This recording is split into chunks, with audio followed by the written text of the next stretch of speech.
We just watched season 2, episode 17 of Gilmore Girls. We have thoughts, and I watched it for the 535th time, and this is Carrie's first time watching. She doesn't even know the title. Hi, I'm Chemda. I'm Carrie. We're Gilmore Friends. Welcome to the show. Thanks for joining us today. What is the title of this episode? Oh my God. It's Dead Uncles and Vegetables. Oh. Can I say that's not a title? But you got excited, meaning your alternative title might be relative? I mean, my alternative title was Town Gone Fruity. That's funny. Because of the fruit stand. And because they use fruity they use the word fruity on this show. Yes. And they used it in this episode. So I wrote Town Gone Fruity. What was your alternative title? But that's, well, before I tell you, can I just say that 50% of people listening right now, hey, 50% of you on the right, you subscribed, you on the left, click that button. Come on over to this side, subscribe. Click the subscribe button. It's a great way to support the show for free. And here's what I love about subscribers is that they get to know when we're running a live show. Yes. When we're doing a live stream, our subscribers get to know about it voiced. That's true. So that's the benefit of subscription. Yes. Okay, so I did not like this title, and you all know I love Gilmore Girls. I'm obsessed. Here's a podcast about it, but I never paid attention to the titles. And Dead Uncles and Vegetables, titles to me are like, they're headings. They're fun. They're punny. They're, declarations. Dead Uncles and Vegetables. That's like going, what did you see in this episode? There was a dead uncle. There were vegetables. Perfect. That's the title. I don't know. I mean, it's a morbid title. It's like focusing on the saddest part of the episode. But yeah, it would be like Dead Uncles and Broken Promises or something. You know what I mean? It's like, but even that's a little more titly, Right. Yeah. Mine was Louie. Nice. Louie. Okay. And I also have Now Entering Emily Land. Right. I know this was an Emily Land. Like Emily is bored and has nothing to do, so she comes to Stars Hollow to like mess shit up. Like, okay. Well, the thing is this is so weird because I saw Emily as a lot. Like I was like, oh, Emily's in her place. Like I think that she could do this for a living. She's so good at throwing these kinds of parties and connecting people with, like, she's so good being a socialite. And this is part of it. And I think, I don't know, I have thoughts about it. And it's around the last scene where, we talk about what Emily's doing about the wedding. And I have like a lot of thoughts about how Emily was right in a lot of ways, not measuring the town, but we'll get to it. Right. But so now the beginnings of these episodes are kind of not much to do with the rest of it. It's just a joke that the writers seem to want to tell in a scene. Right. It's a throwaway like intro, like while everyone's like, come, it's on. And people are rushing back from the kitchen or the bathroom. And so like, they don't want to put like a big plot heavy, like it's not, nobody's going to die before the opening credits, That's so funny that you say that because now like streaming companies who are creating movies and shows and stuff, I think whoever's creating it, people are going, hey, don't put too many visuals. Make sure that you reiterate the point a lot because people are so distracted by other things. That's, I guess keep reiterating the plot. You need spoon feeding of the plot. Be like, you're the guy from the last scene, like people have to keep saying it. Yeah. Yeah, they need like a P amount of like or a shorts amount, like one short video. Yeah, because you got to watch two things at the same time. But I remember answering machines. I didn't have one growing up, but I remember making an answering machine message from my boyfriend's answering machine. Ooh, what did it say? And it was Robin S. song. Oh, baby, if you want me. So anyway, he was a DJ, which was very cool. Okay. I thought it was extremely cool. he was a DJ, so he looped the song, and I sang, "Baby, if you want me, you gotta leave a message." Hot. Okay. You got leave me a message. And we made this like nice. Meanwhile, they didn't have the, okay, I heard this before, let me surpass this. So you had to listen to me thinking, you know, like, we're so cute. We just did this like outgoing message, and then people have to listen to 30 seconds of an outgoing message before they could leave their agony. message. I remember the days. And I remember when we finally had the like press 1 to skip it. Yes. It was such a revelation because like you got back in the day, you would memorize other people's outgoing messages, right? So you call your friend a million times a day and you knew that their outgoing message was, "Hi, I'm not here. Make sure to leave a message," you know, and you were like, "Oh, it's agony." And then finally we had like a, I don't know, press pound, press 1, something to speed through it. And it was heaven.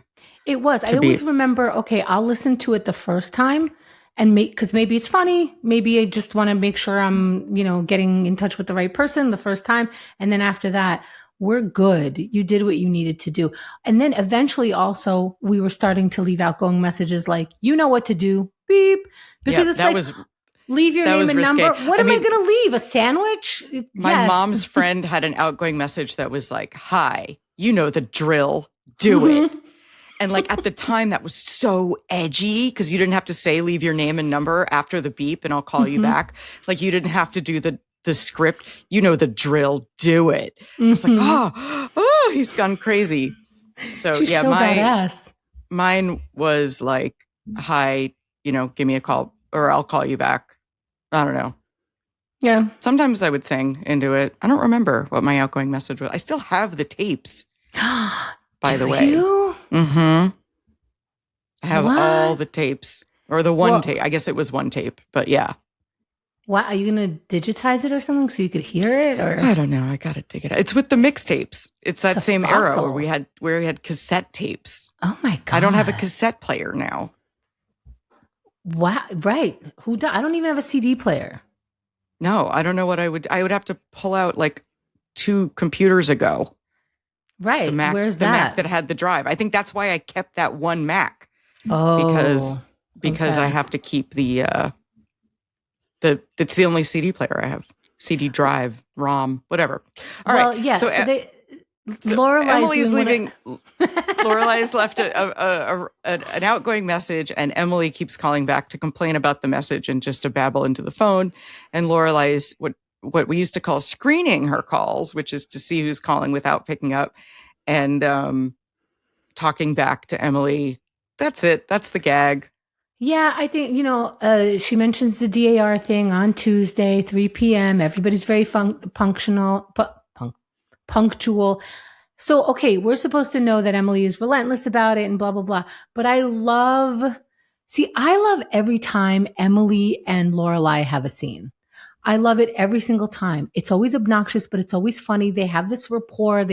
There's something about them. And I mean, when no one's in the room, every time Rory leaves, Richard leaves, their scenes are always nice. And even through this answering machine, Emily's going on like, why are you never in your house? Is it that awful that you can't be in it? It's too much excitement if you ask me. Why are all your jokes lost on me? She keeps calling back to roast her. Yeah. So it's so weird. Also, it's a stupid answering machine, a message. Yeah. So I'm taking Emily's side, even though she's annoying. She shouldn't have called back 3 times, though. Shouldn't have called back 3 times, though. But then we have the opening, and we are tasting soup. Now, what did I say before the episode began? Who did I say this episode was going to be based on? Sookie. And was I right? You were right. Yes. Ding, ding, ding, ding, ding. We hadn't had a Sookie episode in a minute. So I was like, oh, Sookie's going to be in this, like, featured prominently in this episode because we have not had a Sookie episode. And we're not going to see Dean at all. We left the cliffhanger of last episode with Dean wistfully looking in the window at Luke's. Nope, Dean doesn't even, it's like he didn't exist in this episode at all. We don't mention him. We don't talk about him. His character isn't there. Nothing. Never. Same with Lane. Where's Lane? I don't know. Still trapped in the attic. Whatever. But we haven't seen Sookie in a minute. So here she is. Yeah, I said it was either going to be a Sookie or a Lane episode. I did not notice that about this show, but they do kind of take like 3 things this episode, different 3 things the next one. Yeah, I never noticed that, but they definitely do this. Now, remember I don't know, at this point, it might have been 3 episodes ago that we learned that Emily was going to have her DAR meetings there. And part of me was like, what's the big deal? Why can't she just have a DAR meeting? Why would that bother Lorelai? And in this episode, we find out why that would bother Lorelai, because Emily cannot do anything regular. She's having a soup tasting. You know how long it takes to have 8 soups?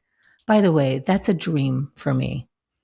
Have 8 soups? 8 soups. Oh my God, that sounds like so much fun. That sounds great. Yeah. I would throw a soup party. There, I just came up with another theme. I love it. I like a soup party. Yeah. Right? Everybody bring a soup. That's it. Oh, so Party. good. Yeah. But she's tasting 8 different soups. And that's when she gets to chatting with Sookie. And Sookie says, my fiance loves the mushroom soup. And then Emily's like, fiance? And then they have to talk about wedding plans. And before you know it, Emily's planning a wedding. Because of course she is. And I could, although they come up with some crazy, absurd things. And I think I have a little bit of the list of what's going on with Sookie's wedding. I made notes of things that I would definitely want at my wedding based on what Emily recommended for Sookie's wedding, but we'll get there. That comes later. I think there's a little bit of Emily in all of us when we fantasize a ridiculous, but not to her level, never to her level. I'm not moving gazebos or anything, but Emily's got some fun ideas about parties. Yeah. She throws a good party. It's stuffy. There's going to be, but it's good. It's going to be fun. So Lorelai gets a call from Luke. She steps away, and Luke says, "Can you hold 9 rooms for me on Wednesday and Thursday?" And she's like, "Why? What's going on?" And he goes, "My Uncle Louie died." And we're like, "Oh." And it was his father's brother. So it would be Jess's great uncle. Yes. Because your grandfather's brother. Yeah, but who's your great uncle? I don't know a great uncle. Do you? I know my Aunt Mary Claire. Oh. Well, I don't know. I never met him. I only met one great person. No, not even. I only met my grandfather. There was no great anybody. Oh yeah, I had Uncle Murray. Yeah, Uncle Murray was my grandmother's brother. Yeah. Wow. We had Passover dinner. He read the Haggadah. Haggadah.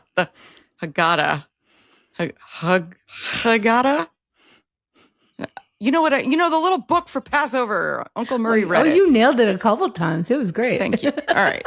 But that was grandma's brother. Anywho, but a relation to Jess. So like Jess has no interest in this dead person, apparently. Come on. That's fair. I know, but who is this guy? I know, but like, No, he would have to have feelings for his uncle who's having feelings, Right. And like nobody has feelings in like the Luke family, apparently. Not really, because Luke is having feelings for his uncle only to have feelings for his dad. No one's actually having feelings about Louie. Everyone's having feelings about... we find out later, everyone hates Louie anyway. So like, he sounds like a jerk. He sounds like... Yeah. So like, even if Jess had on the off chance ever met him, he probably didn't like him. So whatever. But yes, we get to Luke's diner and we find out that they are slammed and Luke is all distracted. And there's this very funny visual where he's on the phone with the long cord and it like almost guillotines a customer and like people are trying to eat. And, let's see, Luke, he's overwhelmed. Who is Gertie in a waitress sense? I meant to Google it and I totally didn't Google it but Gertie is a reference to a famous waitress, I gathered. Oh, you know what? I just thought it was an old-timey name, but I didn't think it would be associated with another show. I think it's from a show where there was a waitress named Gertie, and that's why they're calling each other Gertie. Oh. But I'm not sure, and I meant to look it up, and then I got distracted, probably filing my nails, and didn't look it up. I only know of like one diner show, and that was Mel's Diner. Was there a Gertie on Mel's Diner? I don't know. I don't remember. It's like just a little too old for me, Okay. So I caught some of it and it was like sassy waitresses. and they're like being rude to their own boss. It was like that kind of dynamic. And for the time, it was like, oh goodness, women talking back in the workplace. Like these girls are sassy, you know? It was like such a big deal. And I always watch things like that as a big deal because it was a big deal to me. I'm like, oh, she said that. It was always be in the background. Oh, she said that because women were not allowed to speak that way. Right. So like someone on TV getting away with saying, you'll get your coffee when you get it. Yeah. You're like, oh my God. She didn't just yes sir. Yes. Too. I know. They were sassing him all day. Sassing your own boss? Who does that? I even got like, modern chills from Mad About You. I was like, oh, she is 50-50. Oh, she gets to say, oh, he's taking her seriously. Oh, her opinion is what matters. It was blowing my mind. It's a revelation. Yeah. Yeah. So, what century was I raised in? So Lorelai and Rory jump in and they're like, we'll help out. Now, if you remember, I had predicted that Rory would eventually work at the diner, but I don't know if this counts because nobody's getting paid to help out at the diner, right? And Lorelai already has a full-time job.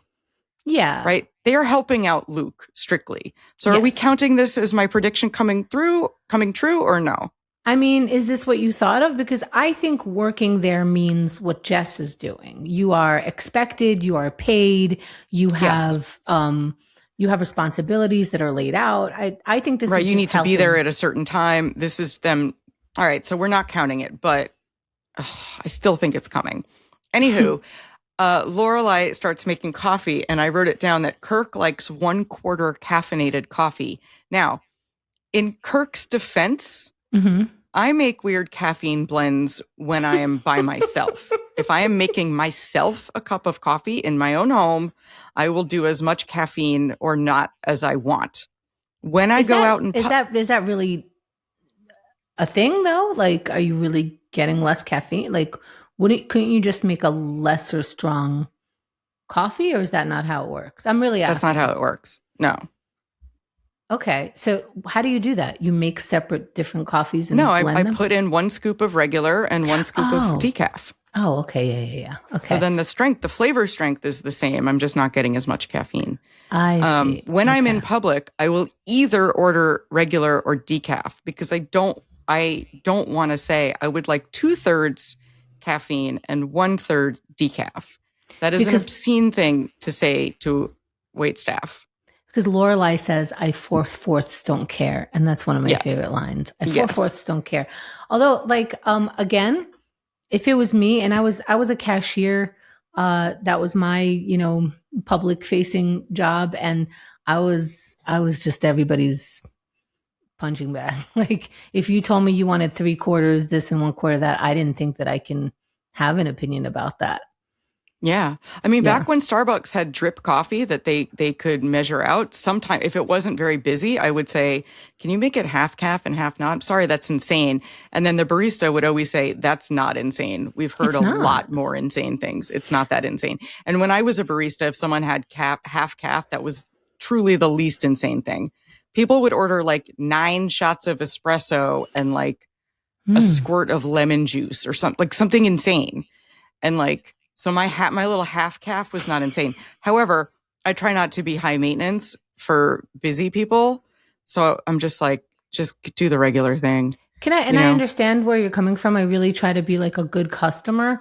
However, I think at a coffee shop, get the coffee you want. And I think as a server person, like, again, I did kids parties. I was on the register. I worked retail. It's whatever you want because I don't care. I don't care if I'm filling all of it from this thing or from 2 different things. Like, but how about this? They don't brew decaf. They'll brew regular, but they don't brew decaf. It's not waiting there. They'd have to make it from espresso. Can I tell? They'd have to. People might find me obnoxious. I don't care, and I don't care from either side. Yeah, but it's going to take 5 more minutes. They gotta pull a whole espresso shot. Are you waiting? Because I'm going to be here. I'm not waiting for that. I'll just get regular. Like, then I'm that's not on waiting you as the customer. But as the person working, I don't care. Oh, I yeah. don't care. I'm waiting for your coffee this way, or I'm waiting for your coffee that way. I don't care. I work here. Oh, I'm here. right. But as the customer, I want to get out of there as quickly as possible because I hate That's human different. interaction. So I'll be like, I'll just take a cup of regular. If I see that there's brewed decaf behind the counter, I'll be like, oh, snap, you got brewed decaf? I'll take half and half because it's the same Okay. amount of time. I But if love I'm like, that. I want half calf, and then they're like, all right, we're going to have to pull a shot of espresso and like get like dust off the can of decaf, I'll be like, forget it. Just give me regular. And I'll just stay up all night. It's fine. There was more about Kirk's order. He wanted 9 equals. 7 equals, but yes. And she's like, you're not squirreling those away to take them home, are you? And he was like, no. And then she dumps them into his coffee and he drinks it. Gross. That was funny. And by the way, I used to drink equal. I would need 1 in my thing. If there was more than 1, there's so much sugar taste in one of those equals. You can't drink sweet. 7 equals. You can't. Nope. And that's another thing. I want 3/4 of a packet of Splenda. Yes. I was one of those. I need you to pinch the side of it so that you're not pouring all the Splenda in. Okay, so this is when I want to be a good customer. I'll say Splenda on the side because I'll pinch it. I'll get the right. I'm not telling you to pinch the sugar for me. That's right. Beyond. But like, so now I've figured out that the right number of ounces will make the Splenda packet the right level of sweetness. So I'm like, if I order a grande, it's because that's the amount of coffee that will make the Splenda work. If you treat me to a venti, then it's not going to be sweet enough. Right. It throws off my ratio. It throws off the ratio. And for some reason, with regular sugar, I can do non-packet. But when I used to like the yellow one that you just mentioned, it's yellow. Splenda, yeah. The Splenda, it was 3/4. It was to pinch it. And the thing is you could buy just a thing of Splenda, but I couldn't ration it correctly. I needed it in a packet. Yeah, because you need to pinch the side. Yeah, all right, edit all this out. I sound insane. Can we just cut to where I didn't sound insane? Holy crap. Nope. Okay, so Lorelai starts making coffee. Luke says that's too strong. I wrote down always err on the side of too strong because you can water it down if it's too strong, but you can't go the other direction. So I'm on Lorelai's side. Make it too strong if you're going to mess up the coffee. I agree with you on being on Lorelai's side on that. What confused me, what I really didn't understand is that Luke has the good coffee. So is it his grounds or is it the way he makes it? Why don't you make this coffee at home? Why do you need to come to his place 2-3 times a day when you could make coffee just as good as him? So it must be the grounds. I think she's secretly in love with him and she could very easily make a better cup of coffee at home. And she goes to Luke just to drool over him. That makes a lot more sense. And his sexy shoulders and his broad chest and everything. Okay. And his plaid shirts. Yeah. So then, can we get to Dorsey's, Taylor's yes. store? Who is the old lady? I looked her up. She's not really anything that I recognize. I feel like I've seen her before. She looked so familiar to me. I couldn't place it. But has she been on Gilmore Girls before? It's like the town.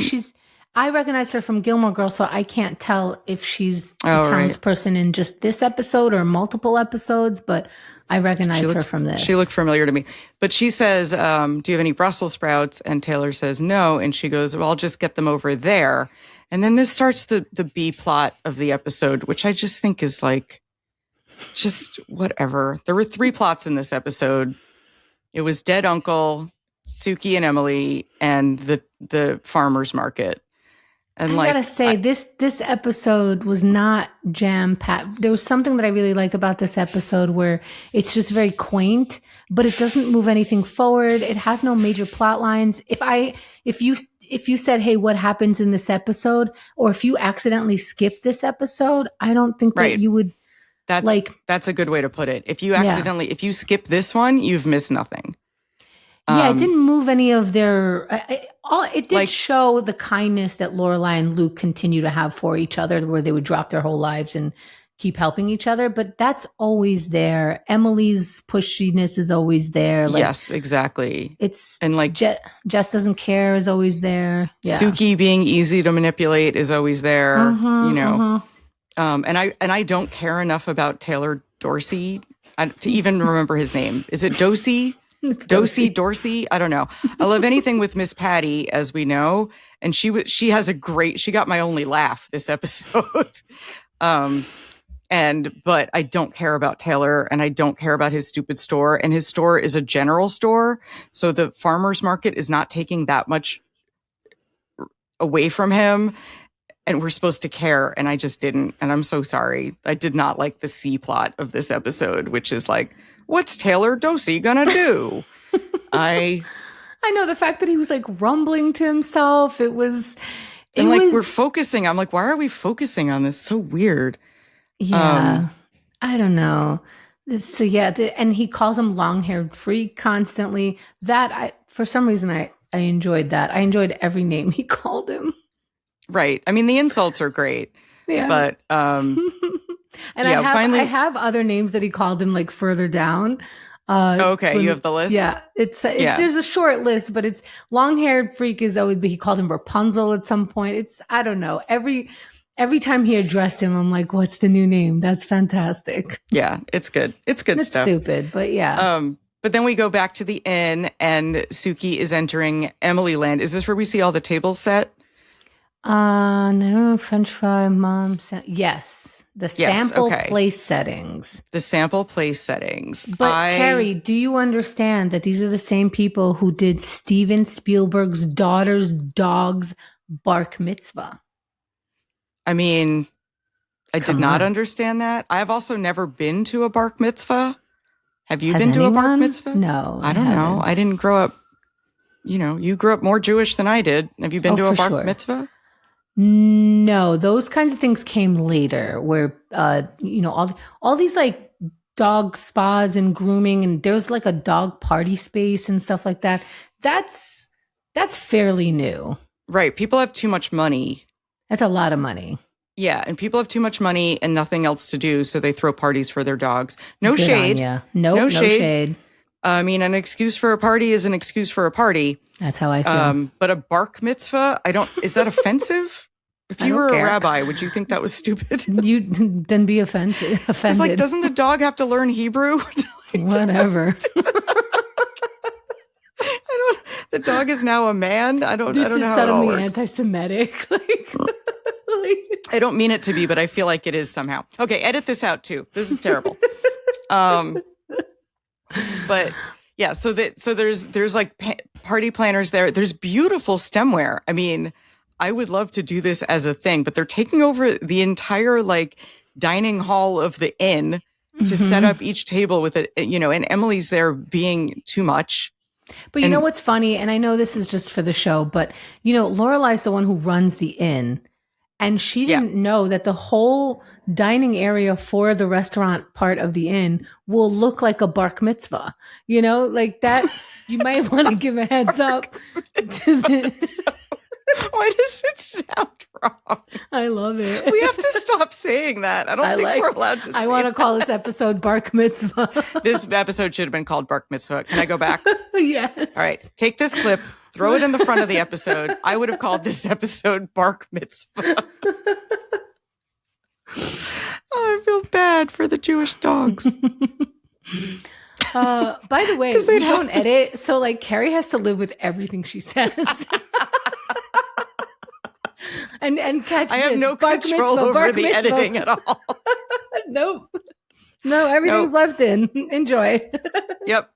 It's just left in to see what I would have taken out. All right. So here's the thing. Emily Land is a beautiful and wonderful place for people with money. And I would like to read to you what Emily Land is based on what Lorelai said. So here's how she describes it. Tell me. Emily Land is an upside down world where the Horchow house. Do you know Horchow? I had to look that up. The Horchow house. Do you know what that is? What's a Horchow house? I thought it was like,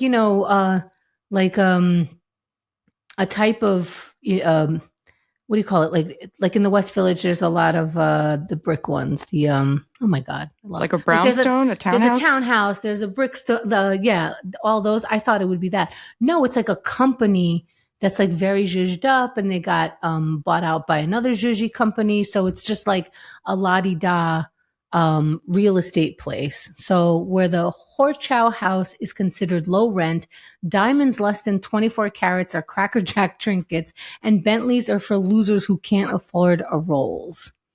Nice. Yes. Yes. That's wonderful. But she is in that house. And I get Sookie's like, I don't have to pay for all this. I'm not committed to any of this, and it's fun. Right. So I agree with Sookie that it is fun, but that's how they get you. That is, they must you start envisioning these things, and then suddenly, if you don't have golden napkin rings, your wedding is going to be terrible. Right. So, like, go for the humble wedding you had planned, and don't even like tempt yourself. It's like it's too dangerous. Yeah, I think these people are not coming over and setting up this whole thing because they don't make money. Like if it works, it works. So anyway, yeah, exactly. She's going into Emily Land. I like that it's called Emily Land. I think that's very appropriate. Yeah. And Taylor's wigging, and Lorelai has begun the diner talk. Do you appreciate the diner talk? I loved the diner talk. I thought it was very funny. Louis C.K. had a diner talk on one of his very, very first albums, was like, 2 sloppy tits on a sidecar. Like, I don't remember the exact bit, but yes, diner speak is hilarious to me. I love it. I've never worked in a diner. I think it's a real thing, but I think people just write it down now, right? I don't think anyone talks like that because it's unclear. Right. Yeah. But it's fun. It's just as easy to say 2 eggs over easy as it is to say like Adam and Eve on a raft with and rake 'em and wreck 'em. Yeah, I wrote that. Diner speak, wreck 'em. And I love that.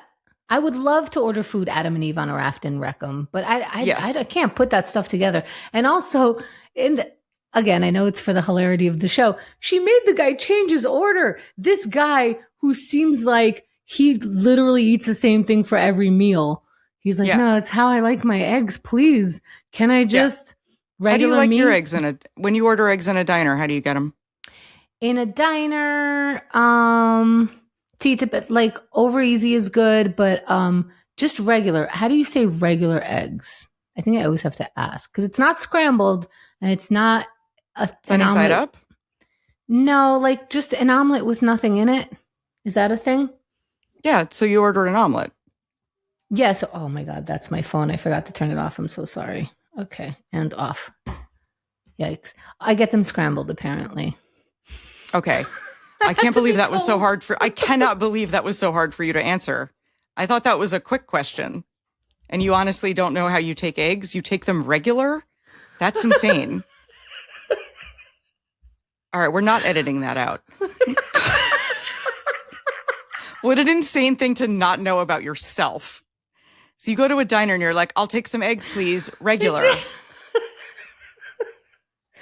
Because it depends what I'm in the mood for. I'll eat eggs all the ways. I'll eat eggs all the way. I will also eat eggs all the ways. Eggs are delicious. But when I go to a diner, for example, I order them over easy, left to my own devices. If I'm just getting some breakfast, whatever, I order 2 eggs over easy. And if the waitress said, you can't have them over easy, please order them scrambled, I would say, no, I want them over easy. And then if she insisted that I get them scrambled, I would leave. Because that means they're not real eggs. Yeah, that's true. Right? Because that means you're using egg substitute, which you can't make over easy with egg substitute. And I'd be like, I don't want an egg patty. Mm-hmm. I want to see the yolks and then break the yolks myself. So I'm going to leave this established. Anyway, Lorelai bullies a stranger into ordering eggs the way she wants. So weird. And it's not even the way she wants to eat them. It's the way she wants to order them. Yep. 1-star review. Terrible. Yeah. Never coming back here. What a terrible place. And meanwhile, every time we see Luke, one more group of people, one more set of people is telling them that people are not coming to Louie's thing. So Yep. first it was family.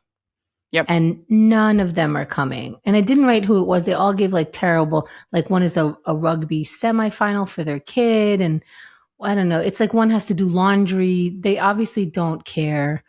They go into some gorgeous Petey. And I'm like, okay, yeah, this is like, oh my God, dare I say this is the worst episode? I don't know. I haven't seen all the episodes. It's hard to care about this one. Is that weird? We've never met Uncle Louie. I don't even know enough about him to agree with hating him. The stories that we heard at the end are kind of the fact that nobody likes him in a town that gets along. That's something. I guess. I don't know. Yeah, I don't know. There's some heartfelt moments, but on a whole, yeah, this is just showing the bond that Lorelai but we already knew it. We're not learning any new information about any of the characters. I wondered why Jackson wasn't more mad about the farmers market, because doesn't Jackson ship fruit and vegetables? Isn't Jackson the fruit and vegetable guy of the town? He is. Shouldn't he have more of a right to be annoyed by the farmers market than Taylor? Yes. Right. Well, yes. Apparently Jackson has not noticed that, because Jackson pulls Lorelai aside to say, not about the farmer's market, but your mom is ruining my wedding. Now, okay, I really wanted to ask you about this because I thought it felt to me very appropriate that he would pull his fiance's best friend to say like, hey, I'm concerned, and to ask her opinion, to maybe ask for her help. And it is her mother. So, but do you think that something like this is appropriate? Like, can I approach your fiance about you know what I mean? I think they have that kind of relationship. So I think it is. It felt okay. But, even Sookie said, oh, why didn't he talk to me? Yeah, I would have said, why don't you talk to her? Like, I don't know, the third partiness of it annoyed me a little bit. Like, if you don't have enough communication with your own fiance to be like, babe, I know it's fun to look at this stuff, but like, we can't afford any of this. Like, what happened to our vision of the humble wedding that we already planned all this stuff? But do you think people used to be a little bit more enmeshed than that, and that we've drawn boundaries, we've learned the word boundaries, we've set them? Sure. I think like people used to be more in each other's business and enmeshed. Maybe and this kind of thing was a little more appropriate. Why can't you say to your fiance, you're wasting this poor woman's time, and all of these vendors, you're wasting all their time? Yeah, you know we can't afford this. I don't know. So did you think it was inappropriate, or? I thought it was fine because we're supposed to be on Jackson's side, you know? But like, I also thought it was a little weird that like fiance, like it's like when Lorelai and Max realized they didn't know anything about each other. I'm like, Jackson can't talk to his own fiance. That's a little weird. Like, but he's afraid of her. Is there a scenario where like, he is going, hey, this, what happened to where we were and whatever, and she's in this trance. Is it okay to go to the person's close friend in a small town and whatever and go, hey, she's in a trance that I can't get her out of?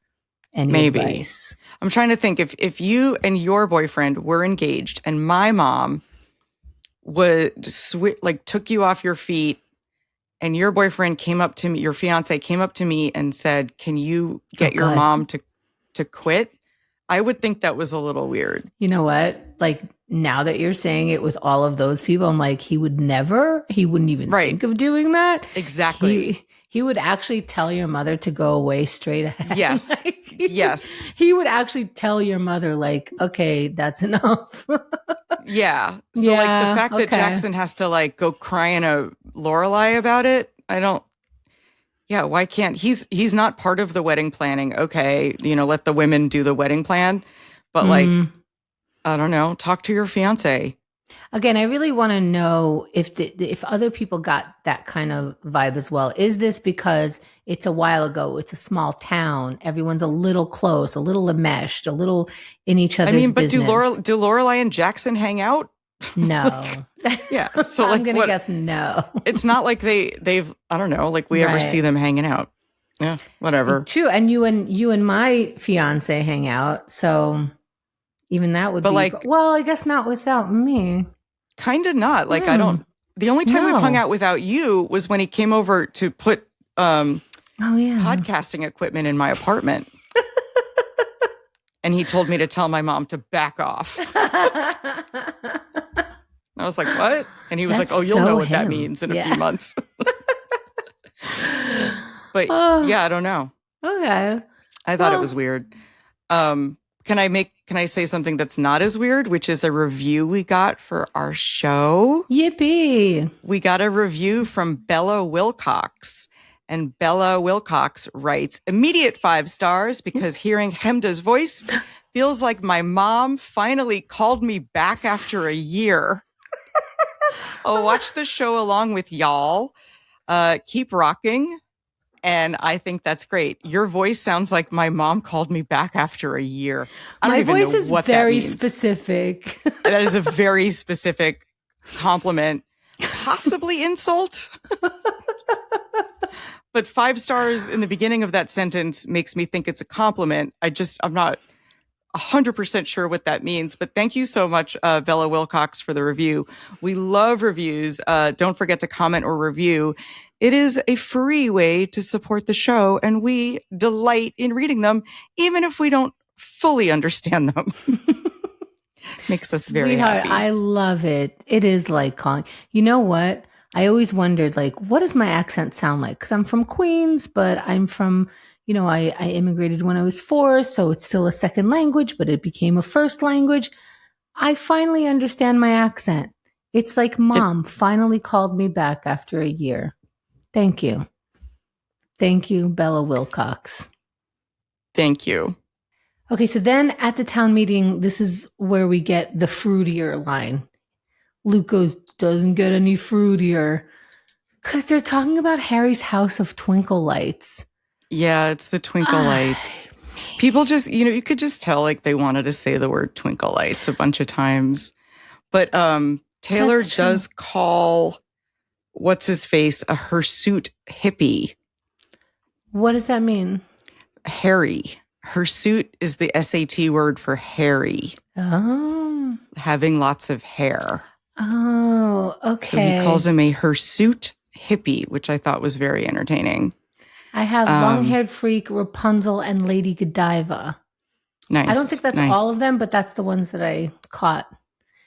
But yeah, his whole cart kiosk thing. Like, again, you're right, Miss Patty, so much fun. She basically Miss Patty she delivered the best line. And it was just the delivery. It wasn't even the line, but she just looks and she goes, I'm going to wrap this up. Mm-hmm. And I was like, thank you, Miss Patty, because I am also bored with this. Yeah. She was like, does anyone else feel like that would be weird for them too? Everyone said yes. Okay. Good night. Yeah. Thank you. And like, this town is so weird and boring that Jess is there to like gawk at the small townness of it. Yeah. But, he goes to the town meeting, but not to the funeral. Fine. True. Okay. Jess's schedule is weird to me. Oh, you know what? They could have been at school because I feel like that's something that Rory would be at also. But I think they were both. I wondered why Rory wasn't there. So then they were both at school, making it more lonely for Luke. Okay. So I get that's the only thing. And also, let's face it, Jess is there because Rory might be there. And also what's funny about these town meetings is that they keep acting surprised that Luke is there. Luke is a very active member of this society. Of the community. I know. Yes. He just doesn't like decorating for their dumb holidays. But he's at all the meetings. He's at all the meetings. He has his opinions. Yes, I know. Yeah. But at the end of this town meeting, he's like, so you guys are going to come out, the Civil War reenactment people, or the Revolutionary War? I don't know. Revolutionary War. The Revolutionary. So he's like, y'all are going to come out, and we're like, oh, we all hated Uncle Louie. And in my head, when they're describing Uncle Louie, I'm like, loud. Luke, what's that? And you said it out loud, I think, what you're about to say. Oh, that they're describing Luke? Yeah. that like he's going to take it to heart that he's grumpy and cranky and like never had a kind word for anyone and blah, blah, blah. Mm-hmm. And I was like, yes, but Luke has the inner kindness. But I knew that he was going to be like, am I Uncle Louie? Am I the town crank that nobody's going to want to come to my funeral? Well, can I say, I think it's perfectly healthy to self-reflect in that way. I agree. And when you give a funeral for someone, you have to, I don't know. I don't think it's a bad thing to think to yourself, like, I want to live my life in a way that my funeral is enormous. Like, people show up because they're upset that I'm gone. Is not a terrible way to, think about your life. Yeah. I recently went to my father's funeral and I was like, whoa, this is a lot of people. And he had people from every aspect of his life. It was, here's the beach friends, and here are, I don't know, it was, somebody came with a picture of him in the army, it was all these different, here's the old neighbors, here's just groups and groups of people. It wasn't just family. And even still, some people's family don't even come, as we see here. So, yeah. Like, yeah. So, I don't know. Luke has a revelation. You want to hear the list of why people hated Louis? I mean, sure. If you have it, please. Yeah. Yes. He always had a scowl, not a kind word for anybody. He would blow smoke from his cigar in people's face. Then he would spit after each puff. He kicked Kirk's dog when he was a kid. He hit on the guy's wife repeatedly, never participated in a function, threw things at the reenactors, never married, never had kids. Now, a couple of these things, like never married, never had kids, and never participated in a function, relatively, we don't have to discuss that one. The rest of it, aren't some dogs just look really kickable too? You would never. I can't even believe that you would say that. I can't. Like, I know that you're AI. I don't know who this is talking to me right now, but there is not a world. The idea. Are we really not supposed to kick dogs? Put Carrie on. That is that you would even say that. I would bet against you ever saying that. Like, there's no way. So, okay. Okay. You're right. I didn't just say that. I don't kick dogs, but some dogs look kind of kickable. All right. No. Don't kick dogs. Right. So we're establishing that Uncle Louie is bad top to bottom. I don't think not having kids makes you bad, but whatever. Right. Yeah. That's me. This was 25 years ago. So that's apparently on the list of things that makes you a bad person back then. I think for this, it was like nobody ever wanted to be that close to him to want to marry him. Like, it would be too challenging for this human being who took candy from a kid, like he kicked a dog, who wants to marry? But, worse people have been married. Anyway, let's move on. I'm just saying sometimes people get married when they're young and then turn into cranky old assholes in the end. True. And you're like, that guy has a wife? And you're like, yeah, because, he tricked her like 60 years ago. So like, and she just like stayed with him, but okay. And also, a lot of, oh my goodness, I heard this from a lot of women, a handful of women. How many women am I talking to my mother's age? But a lot of women my mother's age would say things to me like, well, I wanted to get out of the house. I was 18 already. And they would say things like, it was as if they got tricked only from being so naive about life. Like one said, like, he had a degree, so I thought he was smart. One said, I wanted out of my parents' house, and this was a person who seemed like they seem to have their life together because maybe they live in an apartment on their own, or maybe they have a car, or maybe they have a degree, but they have things that are outside of their parents' house, and they marry so young. So yeah, the trickery was real. Yeah. It was, you're going a lot with people's potential because you guys are so young. We're only speaking from potential. Right. So, and it's a crapshoot it's a crapshoot either way, right? Like you could do all the research you want and still, or you could get married after 2 weeks, and it's always, there's no formula that anyone has figured out, like what makes it work or not work. True, and nobody ever knows what goes on inside a marriage once you're, like it's a black hole. The only thing you can rely on is retrograde. It's true. The only thing that's true is retrograde. Yeah. I will say once again that the funeral is for the living, not for the dead. Yes. But that's the hill that I'm dying on for like, you show up not because you loved Uncle Louie, you show up because you loved Luke. The funeral is for the survivors, not for whatever, but that's me. Which is what ended up happening here, right? Yes, Nobody wanted to come to Louie's funeral. Everyone came for Luke. Right. Yeah. So that's the distinction that like I draw for like, you're going to support the people. I already said it. Yeah. So can we get back to the inn though? In Emily World? In Emily World. But did you notice that Sookie is wearing the orange bandana shirt again? I thought it was just the bandana on her head. That was No, she was wearing the orange bandana shirt. Oh, no, you always notice the bandana shirt. The top that is an orange bandana. I like that it's consistent because Lorelai has never worn the same outfit twice.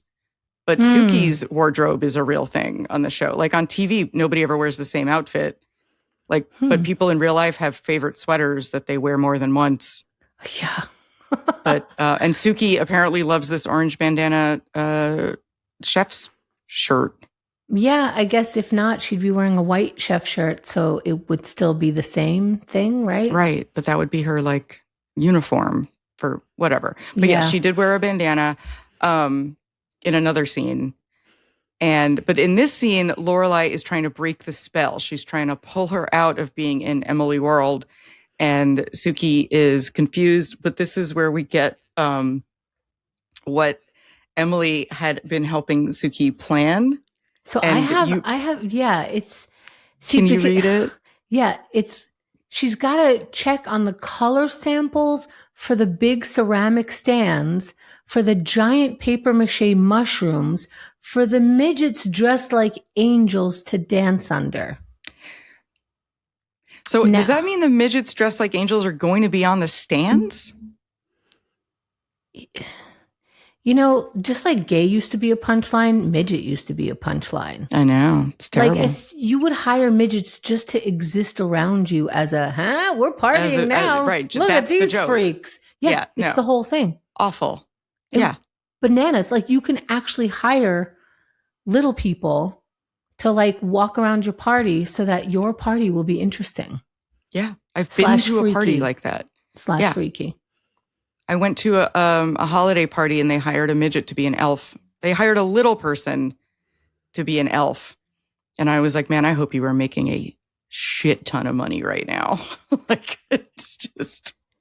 And like, he seemed to be into it. He seemed to be having good... But his job was to go around and like pour alcohol in people's mouths. And like, that's a fun gig. Like, he was really popular. Wait, was this a Christmas party? It was a Christmas party. Okay. Is that different? And this was like 20 years ago. This was about 20 years ago. Okay. Well, what are elves in Christmas? I don't know. I don't know either. What are they? They make the toys. But they're the enslaved? They're enslaved. People? Is it like they are little people, but they're enslaved by the Santa Claus industrial complex, like the Oompa Loompas? Yes, they're Oompa Loompas. So meaning slaves. Okay, yeah. So it is. Okay. Santa's slaves are also called elves. Okay, and the elves are little people or elven sized. So you can hire a little person to, again, delete this. This is terrible. You know what? Jesus is good. Let's keep moving. This was at your bark mitzvah. You're going to want some little people to play elves. Everybody knows that. If your party is going to be good. Right. So this is not cool in a million ways. Ways. However, I do like the idea of having giant paper mache mushrooms at my wedding. Yes. That sounds like fun. I would like us to dance under it. Like we're like we're in Alice in Wonderland or something. And it looks like we're inside grass or something. There's mushroom. The mushroom thing sounds so fun. I think a mushroom themed wedding would be fun. Yes. And this episode was brought to us by Big Mushroom because she was drinking mushroom soup in the beginning. Well, this was a giant ad for mushrooms, this whole episode. Last time it was like rice-a-roni, now mushrooms. Mushrooms. It's Jane Magazine. That's right. Mm-hmm. But yeah, I don't think a mushroom-themed wedding would be terrible. There's a lot you could do there. I would come. Well, I Yeah. want a mushroom funeral, so it's on brand. And you can I play think. guess the poisonous mushroom and just lay a bunch out on the table. Who And are everybody you? eats them. What? And then you see who so has to go to the scary. hospital. Oh my God.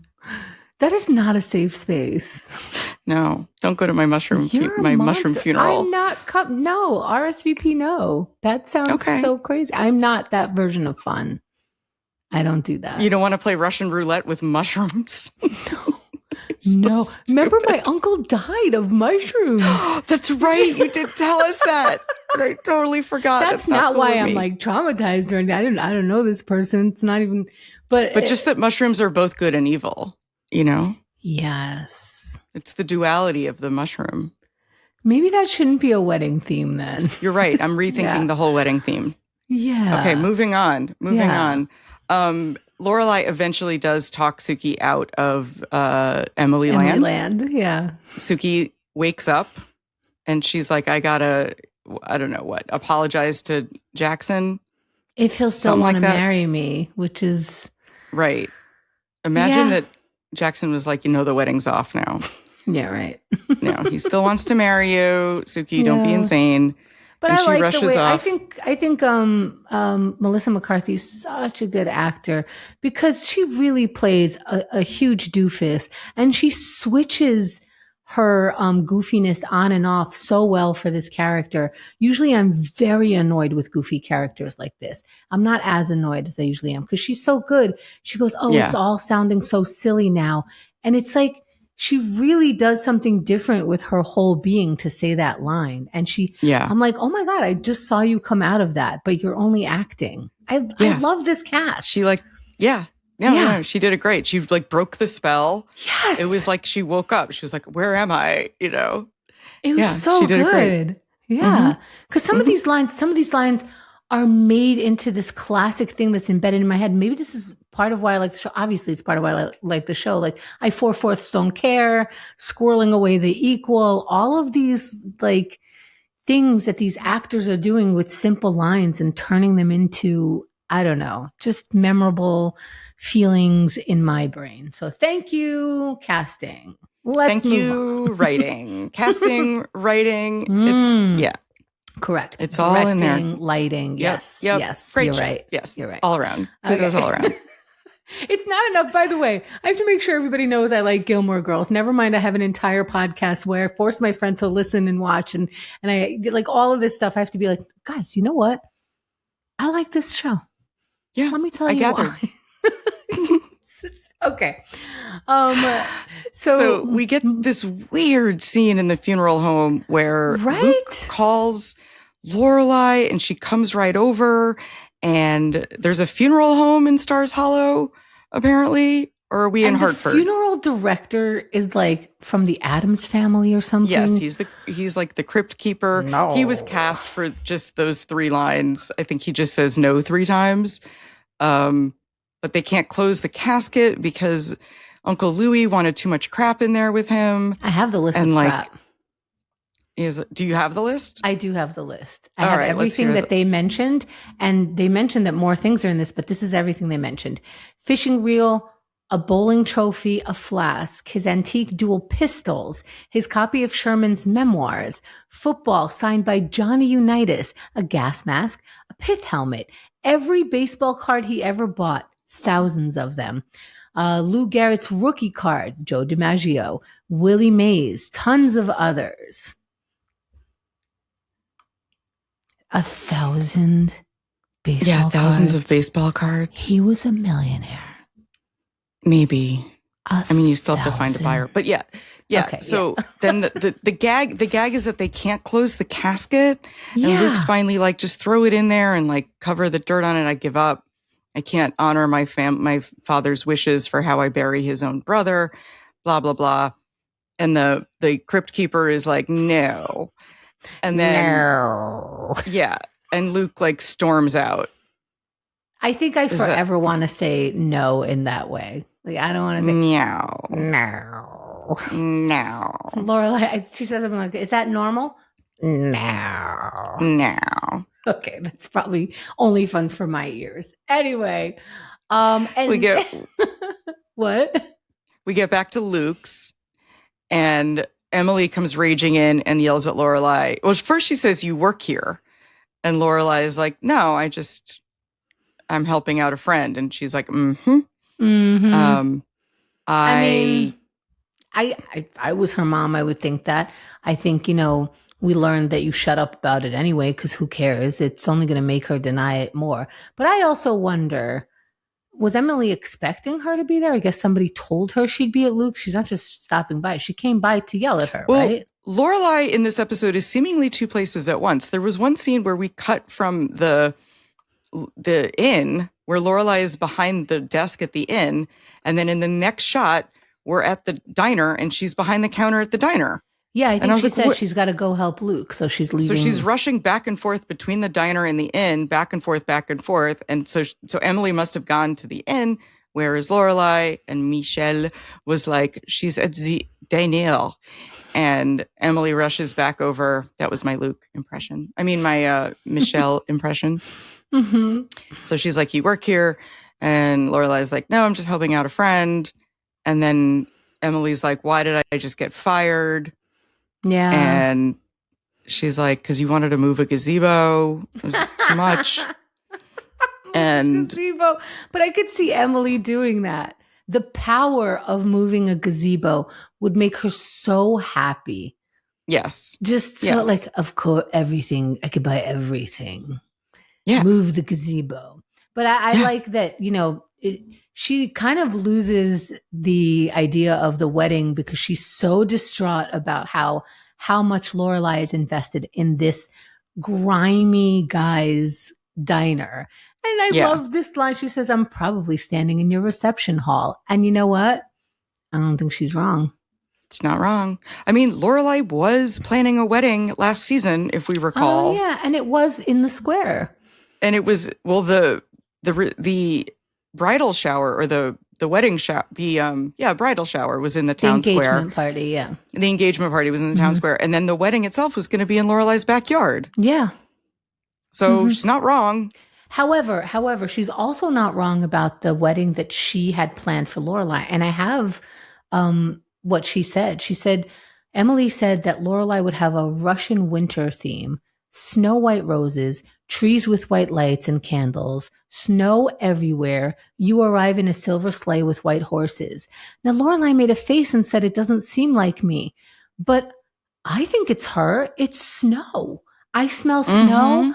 Oh, winter's coming. I'm so excited. That's right. She's obsessed with snow. Twinkle lights, candles. How is this not? And she likes the horse ride too, because that's what she got for the party of the thing. I think Emily nailed it. And Emily also said, those mushrooms are because your friend is whimsical and kind of kooky, and that works for her. And that's what the mushrooms and little people were for. And I'm like, yeah, Emily nailed it. She's a great planner. In this world, like in her, you have to come to her world at her prices. Right. But she's great. Emily does not plan an inexpensive wedding. Yes. But she plans a wedding. A beautiful wedding. If you can afford it, it'll be the perfect wedding. Right? It'll be, she was yelling at someone because there's a thumbprint on the glass. Yeah. She's perfect. What do we watch movies like The Wedding Planner where she's just on top of everything and blah, blah, blah. That's the woman you want. Right. This one. Yeah. Yeah. Yeah.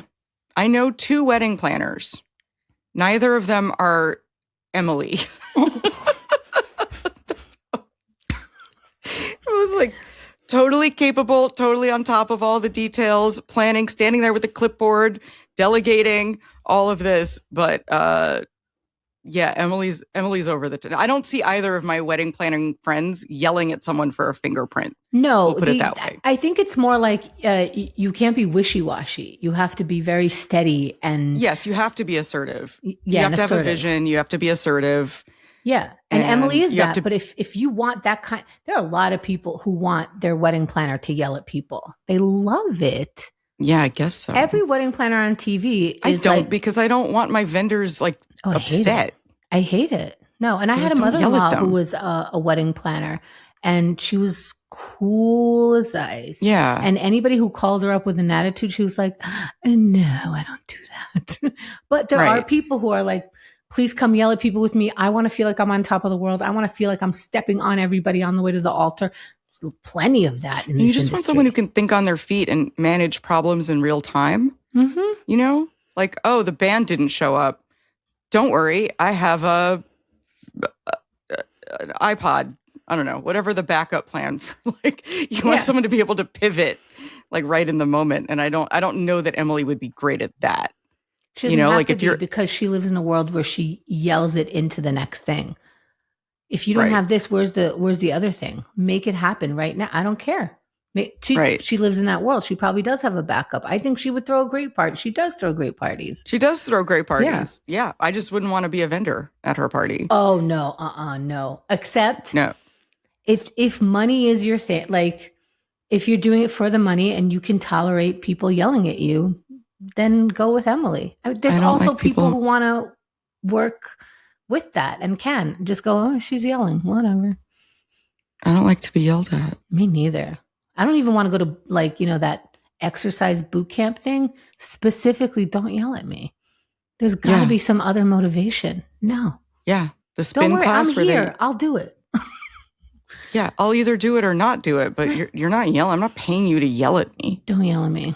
Yeah. Don't call me names either. Give me a kitten. Say, get on this bike and ride this bike to save this kitten, and I'll do it. Would you do goat yoga? Yes, I would do goat yoga. I could see that. That would freak me out. Did I tell you one time I was on a cruise and I took the excursion of swimming with dolphins, quote unquote? Yeah. And I don't play well with animals, and it was terrifying. And the dolphin is trained to come give you a kiss. And I kept moving away from it because I got nervous, and it kept coming at me because it was trained to keep coming at you. And so now I think I'm being attacked by a dolphin. And I was like, no, I can't. It paid you $100. Ruined that dolphin's day. That dolphin was like, I was going to give the nice lady kisses, and she didn't want my kisses. The trainer, that dolphin. This is with a group of people. So everyone's like, why is this woman so crazy? The trainer was like, stay still. They're trained to follow you. They're going to keep following you. And she was so disturbed because who gets away from the thing they just paid for? I'm like, no, I changed my mind. Consent. No, that dolphin was traumatized. Because that dolphin just wanted to love on you, and you wouldn't. I couldn't. You wouldn't. I swam with the stingrays one time. Why? And it's picture like a bed sheet swimming at you. No, I don't even like snorkeling because I don't know. Oh no! And they were trained to like get up on you, and I was like, I don't know. It has the name like the word sting is in it, so I'm like, it's safe, right? And like I see like children riding on them and shit. Oh, God. But no, I swam with the stingrays. No, I'm done. They're huge. I'm done swimming with animals, mammals, really, fishies. Yeah. Okay. I'm such a wuss when it comes to anything not human. All right. Yeah. So if you went to go swim with the humans and a human like came out of the water to kiss you on the cheek, that would be okay? Did I pay for it? Because then I'm in. Yeah. Well, you know what? I might change my mind then too. I'm not ready. I don't know. This is weird. I thought I was cool. And the humans that are trained are like chained up to swim with the humans are like, why won't you kiss me? It's too weird. It is. That's weird. And like the little people dressed as mushrooms were like, this is a ton of money for a weekend gig. Yeah. All right. Okay. So can we get to this depressing funeral? There's and Luke is telling jokes as the father, not father, reverend. I thought that was a father. I don't know the difference, but the reverend was saying generic kind things and Luke was saying snarky things. I didn't think the Reverend heard it, but apparently he heard every single line that Luke said. The volume is the same as money in sitcoms and movies. Yes, it doesn't matter until it matters. Yeah, sometimes you're yelling and you're telling a secret, and sometimes you're just muttering to the next person. It's so true. Yeah, it's so true. And sometimes you can hear the other end of the phone, and sometimes you can't when it's not convenient. And like you can't, so the Reverend can't hear or can because he's whispering. He's like loud whispering for us, but the guy can hear it. Mm-hmm. Yeah, it's weird. Yeah, so I'm not going to even, that's just TV rules, movie rules. But this is where Luke was like, hey, is this me? And I think he's right to contemplate and to sit on it and to consider it. That doesn't mean that you have to change. And it doesn't mean that you change just so people show up at your funeral when you're not even there. It just means look at yourself. Is this how you want people to feel around you? Is this what you're trying to say? Is this what you're putting out? Yeah. Is this the vibe you're giving that like you're going to get back when you're in the ground? I think Lorelai had it right. Hey, would Louie build someone a chuppah? Would he fix things around the house without being asked? Would he make special coffee cake with balloons for a girl's 16th birthday? Would he take in his sister's kid without asking a question? Yep. Would he bring a bag of ice to a party? Remember, that's what turned me. That was true. 17 years ago. We recorded that episode. But yeah, he's a very, very thoughtful person.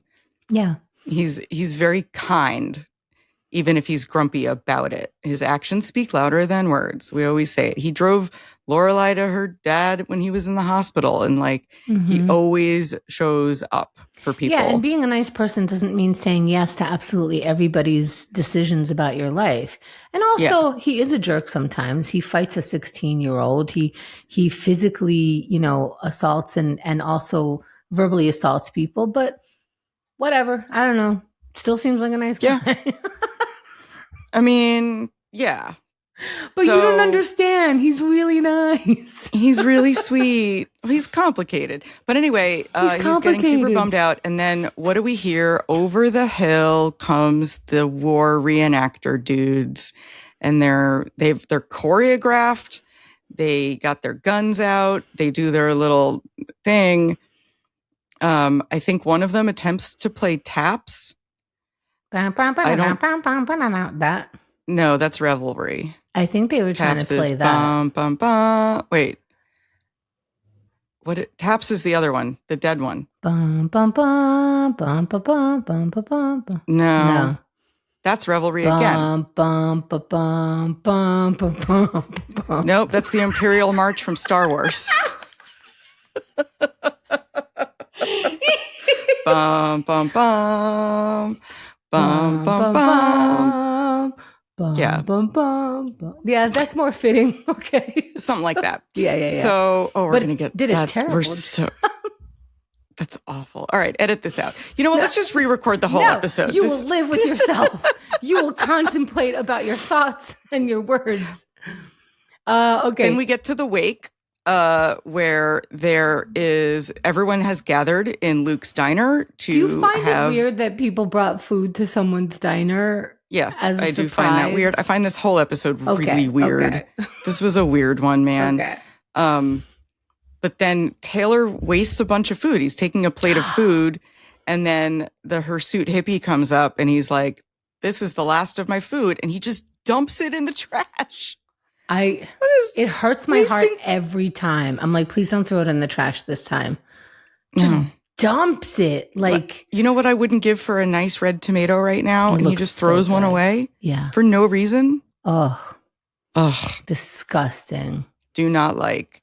But that's what he does. And then we find out that this was not Jess's doing.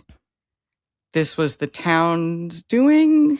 It was like, well, I think Rory's flirting with Jess is what I think. But also, being a buddy, like, oh, looks like you are part of our town. Looks like you are one of us. Looks like you're interested after all. You're not as, James Deany as you think James Dean even is, because he seemed like who's not a part of this town? Mrs. Kim.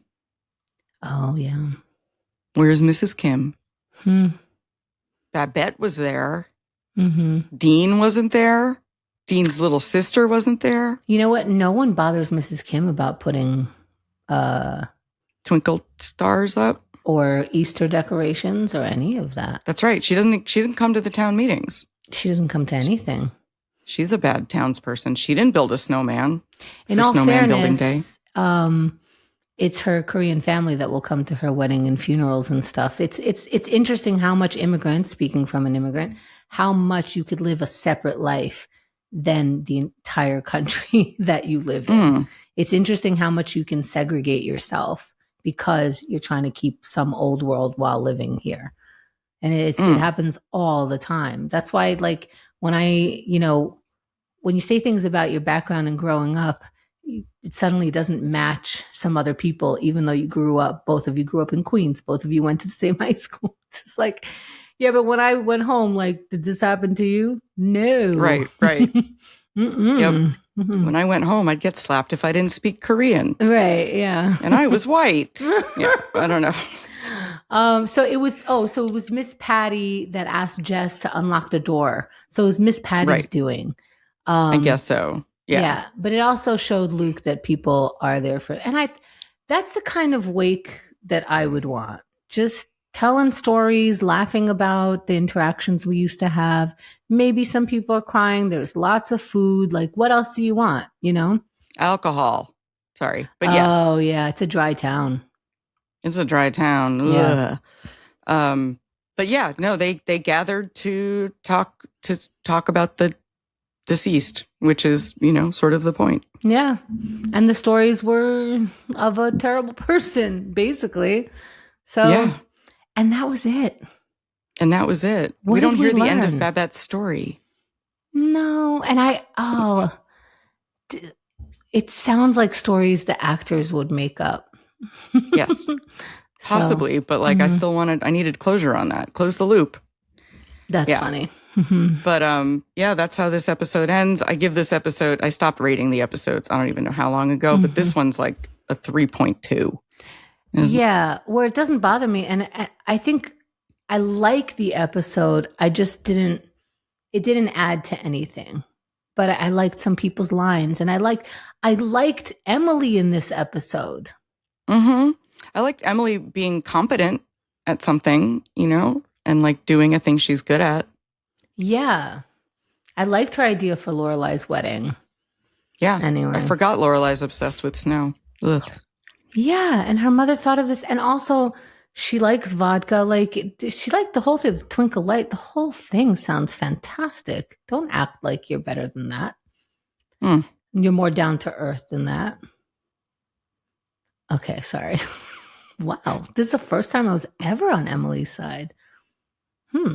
Okay. Maybe you're warming up to her. No, I'm not. No, I am. I really am. Over the years, I warm up to her so much. Oh, she's such a manipulative monster sometimes. Okay. I do think she's a manipulative monster a lot. Okay, trivia. Is Emily a manipulative monster? Season 2, episode 17, Dead Uncles and Vegetables and Emily Land. I added to it. April 16th, 2002. So I have a few little cute things. So David Gruber Allen is the long-haired freak. He's the one that was the troubadour and he came back. And so he's the therapist from Freaks and Geeks. And so I just like the comparison. He called him a long-haired freak the whole time. Oh, and he was from Freaks and Geeks. Very nice. I mean, this show is so referencey that I wonder if they would draw that. And Freaks and Geeks was in the 90s, I believe. That's what I should have checked. But anyway, the other thing was, so the baseball cards, the baseball cards that were in Luke's uncle's casket, I recognize the names of the baseball players. I know. That's how you know they're big. If it's so I had to look it up. Yeah. Yeah. How much would they be worth? So, yeah, Joe DiMaggio, you've heard of him, right? I've heard that name, yes. Yeah. So in 2002, his card would have been several thousands to over $10,000. Now, Luke said that this guy had over thousands of cards. So this is just one of them. Is 15 so several thousands to over 10,000, and then in 2026 between 1,500 and over 10,000. Willie Mays was another one in 2002, which is when this was released. it would be worth 3,000 to over 10,000. And in 2026, 26,500 to over 71,000. That's one card. Of course, it matters what kind of condition this was in, but yes, exactly. Yeah, but it starts at 26,000 for one That's card the minimum? out of thousands. All right. Lou Gehrig's, that's a disease now. I know his disease. And I thought Willie Mays was Billy Mays, as in the guy who shopped ShamWow. Billy Mays here. That's Willie Mays is a different person. I just learned that just this second. Funny. Okay. Didn't, yeah. So his rookie card would have been, in 2002, would have likely cost 10,000 to upwards of 20,000, one card. And in 2026, tens of thousands to over $250,000, depending on the condition. Wow. $250,000 for a rectangle with somebody's face on it. Right? Okay. Yeah. Yeah, humans are normal. Okay. We really place value on the right things. Now, so IMDb sometimes tells me about goofs. They call it goofs. And I love they goofs. listed like 3 of them, but I only found one of them. And the one was, I was trying to get you to see it, but it was hard. I had to rewind a couple of times to actually see it. And it was Lorelai and Rory waiting for their cue.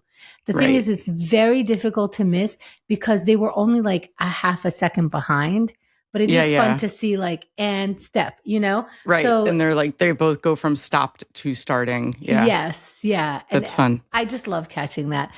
So if you're rewatching, when after Luke calls to get the 9 rooms, it cuts to the town, to the troubadour. Behind the troubadour, see, we're looking at the troubadour. Look past the troubadour, and Lorelai and Rory are waiting for their cue, and then they start walking. Again, very, very quick. So that's it. Fun stuff. I loved it. Yeah. Yeah. Do you have predictions for me? I mean, this show didn't really advance anything. I mean, nothing I haven't said before, honestly. You're right. How can you? Like, what are Luke and Lorelai are still destined to be together. I like Emily and Sookie hanging out. I hope they maintain a friendship. There's something about them, right? I thought it was really fun. I think they're both wacky enough characters. They're both extreme enough characters that I really like their dynamic. They understand each other. Like, she knew the mushroom soup. She was okay with her tasting it a million times. She's so good around her. Yes. She was way more patient with Emily than Lorelai ever could be, right? There's no history. Yeah. Right. But Sookie appreciates that Emily appreciates fine dining. And good food and quality food. So, like, I hope there's more Emily. It's not really a prediction, but I really, really hope that there's more Emily and Sookie hanging out. And I don't know why Jackson and Emily couldn't talk this episode, but I need Jackson and Emily to run off and get married together. Do you think Sookie and Jackson will be married? Yes, I do. Because they're minor enough characters that it's not going to change any major plot points if Sookie and Jackson get married. And we haven't had any hints that their relationship isn't awesome. So I do think they do get married. Also, we already had one canceled wedding on the show, and you can't do 2 canceled weddings in a row on a show. And I do think that the season 2 finale is going to be the Jackson Sookie wedding. Okay, cool. The way the last season's finale was supposed to be Max and Lorelai's wedding. Somewhere in there. Yeah. Okay. It's the last episode, so wouldn't they have to leave on cliffhangers for the last episode? What cliffhangers would be in that? The cliffhanger is that at their wedding, once the vows are exchanged, they're legally married, Sookie falls off a cliff. What? But we don't see her land. We don't know. We got to tune in season 3. You are so dark today. Okay. It's literally a cliffhanger. I was like, I got to work cliff in there. What kind of cliff? Okay, I just got it. So maybe the cliffhanger is, I think it might be another love triangle cliffhanger where does Rory choose Dean or Jess? That'll be the end of season 2 cliffhanger. Okay. So like she goes to the wedding with Dean, but then Jess shows up and he's like, I know you want me, girl. And Rory's like, no. And then Dean's like, who's that? And she's like, it's Jess. You totally know who that is. You idiot. Are you high? And Dean's like, I'm not high. You're high. And then he jumps off the cliff. Oh my God. Okay. It's a real cliffhanger. Okay. Anybody else? Everybody ends up jumping off the cliff because at the bottom of the cliff is a bouncy house. Oh. Because it's a wedding, so it's fun. You can't see the bouncy house from the top of the cliff. So season 3 begins, everyone's laughing in the bouncy house. Oh, okay. Everybody lives. And the bouncy house is an upside down mushroom. Yes, and not a poisonous one. No, of course not. Sookie. Okay, I like that. All right. All right. I'll see you for episode 18. I already made mental notes of how kooky you just sounded, and it's going to go on the list. So that reminds me, subscribe to the YouTube channel because that's where we're going to do our wrap-up episode. It's going to be a special episode. So the regular episode will come out that week anyway, but you will have a special episode. We did it for season 1. It was fun. So much fun watching Carrie's face as I read to her what she predicts. Oh, just joy. I mean, it's not a bar mitzvah level joy, but it is just mwah. I love it. So make sure you're subscribed on YouTube. Thank you so much for listening and sharing the show. Good night. See you next time. Bye.